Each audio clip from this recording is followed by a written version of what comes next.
સુપ્રભાત વિદ્યાર્થી મિત્રો આજે આપણે પાઠ 13 સંસાધનોનું જતન અને સંરક્ષણ વિશે અભ્યાસ કરીશું।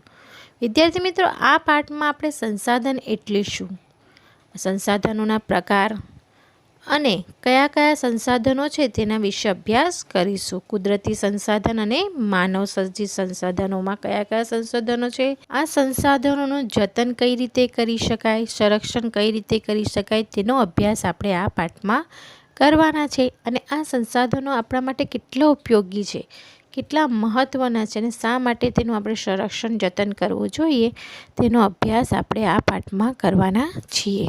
સંસાધન પૃથ્વી પરથી મળતા અને માનવીને ઉપયોગમાં આવતા કુદરતી પદાર્થોને સંસાધન કહેવાય છે। પૃથ્વી તરફથી મળતા અને માનવીની જરૂરિયાત સંતોષતા કે ઉપયોગમાં આવતા જે કુદરતી પદાર્થો હોય છે તેને શું કહેવામાં આવે છે? સંસાધન કહેવામાં આવે છે। દાખલા તરીકે હવા, જળ, જમીન, વનસ્પતિ અને ખનિજોના સ્વરૂપમાં આપણાને મળેલી કુદરતી બક્ષિસ એટલે શું કહેવાશે? કુદરતી સંસાધન। સંસાધન એટલે શું કે પૃથ્વી પરથી મળતા અને માનવીના ઉપયોગમાં આવતી કુદરતી વસ્તુઓને સંસાધન કહેવામાં આવે છે। હવે કુદરતી સંસાધનો કયા કયા આપણને પૃથ્વી પરથી મળે છે? તો હવા, જળ, જમીન, વનસ્પતિ અને ખનિજો સ્વરૂપે જે કુદરતી વસ્તુઓ મળે છે એને આપણે કુદરતી સંસાધન કહીશું કે કુદરતી સંસાધન કહેવામાં આવે છે। સંસાધનો એ રાષ્ટ્રીય અર્થતંત્રની કરોડરજ્જુ છે। સંસાધન એ શું છે? રાષ્ટ્રીય અર્થતંત્રની કરોડરજ્જુ છે, કારણ કે જે દેશમાં કુદરતી સંસાધનો અખૂટ ભંડાર હોય તે દેશનો વિકાસ શું થઈ શકે છે? ઝડપથી થઈ શકે છે।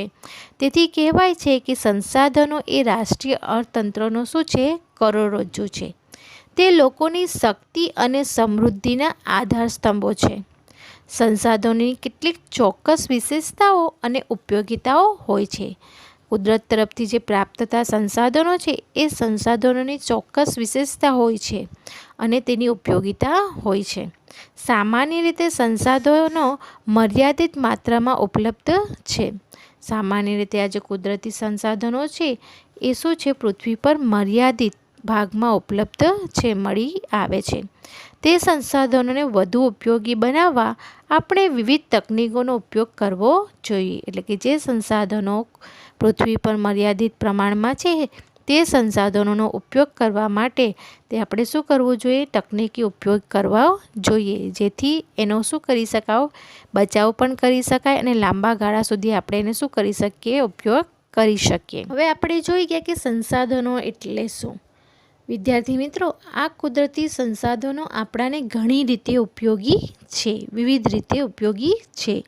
ખેતીથી શરૂ કરીને ઉદ્યોગો, પરિવહનની પ્રવૃત્તિ સુધીની તમામ પ્રવૃત્તિઓમાં પ્રત્યક્ષ કે પરોક્ષ રીતે કુદરતી સંસાધનોનો આપણે ઉપયોગ કરીએ છીએ।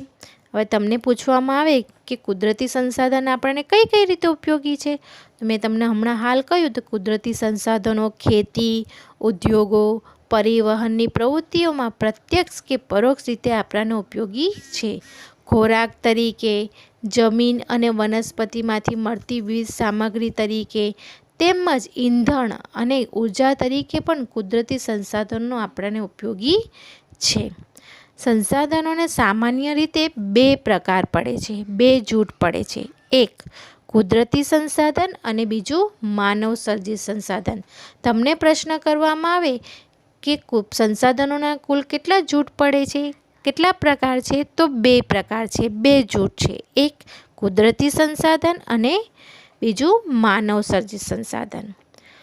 કુદરતી અને માનવ સર્જિત સંસાધન। મૂળ ભૂમિ, જમીન, ખનિજો, જંગલો એ કેવા સંસાધનો છે? કુદરતી સંસાધનો। એને કારણે આપણે એને કુદરતી સંસાધન કહીશું, કારણ કે એ સંસાધનો આપણાને કુદરત તરફથી પ્રાપ્ત થાય છે। જમીન, ભૂમિ, જળ, ખનિજો, જંગલો એ આપણને કુદરત તરફથી પ્રાપ્ત થાય છે, તેથી આપણે એને કુદરતી સંસાધનો કહીશું। તેને માનવે નથી બનાવ્યા। જ્યારે માનવ દ્વારા જે વસ્તુઓ નિર્માણ કરવામાં આવે અને એનો ઉપયોગ માનવ કરે તો એને માનવ સર્જિત સંસાધન કહીશું। એટલે અહીંયા તમને ખ્યાલ આવી ગયો હશે સંસાધનના કેટલા પ્રકારો છે? 2 પ્રકારો છે, એક કુદરતી સંસાધન અને માનવ સર્જિત સંસાધનો. હવે જોઈએ કુદરતી સંસાધન. તો કુદરતી સંસાધનના બી પાછા 2 પ્રકાર પડે, એક જૈવિક અને બીજું અજૈવિક. ભૂમિ, હવા, જમીન એ કેવું સંસાધન છે? જૈવિક સંસાધનો છે, જેમાં જીવ નથી એવા સંસાધનોને અજૈવિક સંસાધનો કહેશે. તો કુદરતી સંસાધનોમાં જે જૈવિક સંસાધનો કયા કયા છે? તો ભૂમિ, હવા, જળ એ અજૈવિક સંસાધનો છે. જ્યારે જંગલો, પ્રાણીઓ એ કેવા સંસાધનો છે? જૈવિક કુદરતી સંસાધનો છે, કારણ કે એમાં જીવ છે, તેને કારણે એને જૈવિક સંસાધનો કહેવાશે. હવે તમને પ્રશ્ન કરવામાં આવે કે કુદરતી સંસાધનોના પ્રકાર કેટલા છે, કયા કયા? તો કુદરતી સંસાધનોના 2 પ્રકાર છે, એક તો જૈવિક કુદરતી સંસાધન અને બીજું અજૈવિક કુદરતી સંસાધન. અજૈવિક સંસાધનોમાં કયા કયા કુદરતી સંસાધનોનો સમાવેશ થશે? તો ભૂમિ, હવા, જળ, જમીન એ કેવા કુદરતી સંસાધનો છે? અજૈવિક કુદરતી સંસાધનો છે. તો જૈવિક કુદરતી સંસાધનો કયા છે?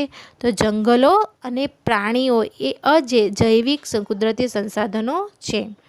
માનવીએ સર્જેલા એટલે કે માનવ દ્વારા બનાવેલા ઔદ્યોગિક એકમો, સ્મારકો, ચિત્રકલા અને સામાજિક સંસ્થાઓ વગેરે માનવ સર્જિત શું કહેવાશે? સંસાધનો કહેવાશે. મેં તમને આગળ જ સમજાવ્યું કે માનવ દ્વારા જે વસ્તુઓ બનાવવામાં આવે અને એનો ઉપયોગ જો માનવ કરે તેને માનવ સર્જિત સંસાધનો કહી શકાય. જેવા કે ઔદ્યોગિક એકમો એટલે કે ઉદ્યોગો, સ્મારકો, ચિત્રકલા, સામાજિક સંસ્થાઓ વગેરે માનવ દ્વારા નિર્માણ કરવામાં આવે છે, માનવ દ્વારા બનાવવામાં આવે છે અને એનો ઉપયોગ કોણ કરે છે? માનવ કરે છે. તેથી તેને માનવ સર્જિત સંસાધનો કહેવાશે. મનુષ્યમાં રહેલા જ્ઞાન, બુદ્ધિ, કૌશલ્ય અને સ્વાસ્થ્ય અને અન્ય ગુણોનો સમાવેશ માનવ સંસાધનમાં થાય છે. માનવ સંસાધનમાં શેનો સમાવેશ થાય છે? જ્ઞાન, બુદ્ધિ, કૌશલ્ય, સ્વાસ્થ્ય અને અન્ય ગુણોનો સમાવેશ માનવ સંસાધનમાં થાય છે. કુદરતી સંસાધનોના વિકાસ માટે માનવ સંસાધન હોવું જરૂરી છે. કુદરતી સંસાધનનો વિકાસ થાય તે માટે શું જરૂરી છે? માનવ સંસાધન હોવું જરૂરી છે. કેટલાક એવા સંસાધનો છે જે ચોક્કસ સમયમાં સ્વનિર્માણ પામે છે. કેટલાક એવા સંસાધનો છે જે ચોક્કસ સમયમાં પોતે જાતે નિર્માણ પામે છે. દાખલા તરીકે ઝાડ, પાન, પશુ, પક્ષી વગેરેમાં પોતાની જાતે જ પેદા થવાની ક્ષમતા હોય છે. આમ વન અને વન્યજીવ ચોક્કસ સમયમાં નિર્માણ પામતા રહે છે. હવે બાળકો આપણે આગળનો પોઈન્ટ જોઈશું, સંસાધનોનું સંરક્ષણ. કુદરતી સંસાધનો મર્યાદિત છે. જે કુદરતી સંસાધનો છે વિદ્યાર્થી મિત્રો, બાળકો એ મર્યાદિત છે, એ વિપુલ પ્રમાણમાં નથી.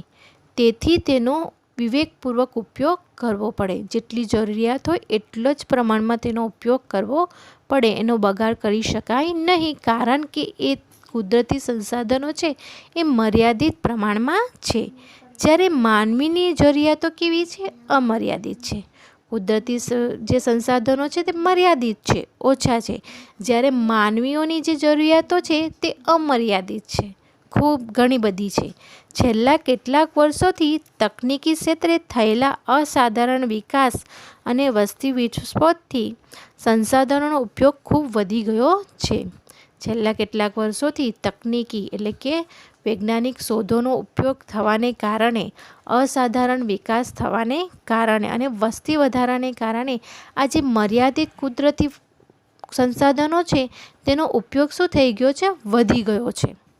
આ પરિસ્થિતિ વિશે ગંભીરતાથી નહીં વિચારીએ તો આપણે તેના માઠા પરિણામો ભોગવવા પડશે. જો આ જે પરિસ્થિતિ થવા છે તેના વિશે આપણે ગંભીરતાથી નહીં વિચારીએ તો જતે દિવસે જે કુદરતી સંસાધનો છે તે શું થશે? ઘટી જશે અને તેને આપણે શું કરવા પડશે? ખરાબ પરિણામો ભોગવવા પડશે, માઠા પરિણામો ભોગવવા પડશે. હવે હું તમને એક ઉદાહરણ આપું. દાખલા તરીકે વૃક્ષો.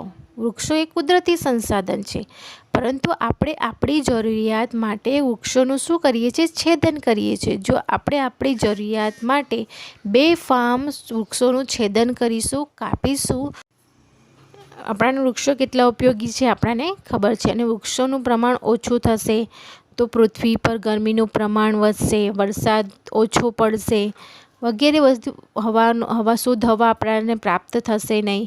તો આ બધી જે અસરો છે કોને ભોગવવાની આવશે? આપણાને જ ભોગવવાની આવશે.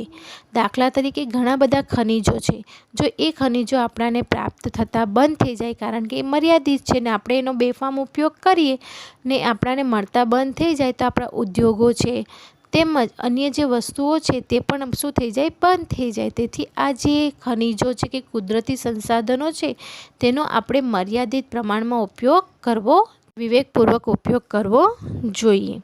એટલે જ ભવિષ્યની પેઢીઓ માટે સંસાધનોનું રક્ષણ કરવું એ આપણી સૌની શું છે? ફરજ છે.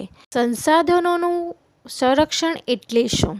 તો કુદરતી સંસાધનોના વિવેકપૂર્વક અને સુયોજિત ઉપયોગ કરવા માટે કરવામાં આવતા યોગ્ય વ્યવસ્થાપનને શું કહેવાશે? સંસાધનોનું સંરક્ષણ કહેવાય. સંસાધનોના બી પાછા બે પ્રકાર પડે, એક નવીનીકરણીય સંસાધનો અને બીજું છે અનવીનીકરણીય સંસાધનો. તો નવીનીકરણીય સંસાધનો કોને કહેવાય? જે સંસાધનો પોતાની મેળે જ ચોક્કસ સમયમાં વપરાશી હિસ્સાની પૂર્તિ કરે અથવા તો અખૂટ હોય તેને નવીનીકરણીય સંસાધનો કહેવાય. દાખલા તરીકે સૂર્યપ્રકાશ અને જંગલો. જ્યારે અનવીનીકરણ સંસાધનો કોને કહેવાય? જે સંસાધનો એકવાર વપરાઈ ગયા પછી પુનઃપ્રાપ્ત થતા નથી, પાછા પ્રાપ્ત થતા નથી, મળતા નથી, એને ઉત્પન્ન કરી શકાતા નથી, તેને અનવીનીકરણીય સંસાધનો કહેવાય છે. દાખલા તરીકે ખનિજો અને કુદરતી વાયુ. નવીનીકરણ સંસાધનોમાં શું હોય છે? જે સંસાધનો ચોક્કસ સમયમાં વપરાશની હિસ્સા પૂર્તિ કરે અને પાછો આપણે એનો ઉદ્ભવ કરી શકીએ એવા સંસાધનોને નવીનીકરણીય સંસાધનો કહેવાય. દાખલા તરીકે સૂર્યપ્રકાશ અને જંગલો. સૂર્યપ્રકાશ વાપર્યા પછી પણ આપણે એનો શું કરી શકીએ છીએ? ફરીથી ઉપયોગ કરી શકીએ છીએ. જંગલો પણ, વૃક્ષો પણ આપણે એકવાર વાપર્યા પછી એનો પાછું ઉગાડીને આપણે શું કરી શકીએ છીએ? એને પ્રાપ્ત કરી શકીએ છીએ. તેથી તેને નવીનીકરણીય શું કહેવામાં આવશે? સંસાધનો કહેવામાં આવશે.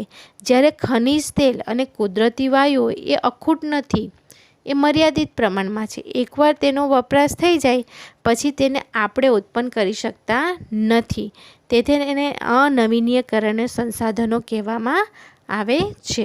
હવે સંસાધનો કયા કયા છે તે જુઓ. તો ભૂમિ સંસાધન, જંગલ સંસાધનો, પ્રાણી વન્યજીવન સંસાધનો, જળ સંસાધનો, કૃષિ સંસાધનો, ખનિજ સંસાધનો. આ બધા શું છે? સંસાધનો છે.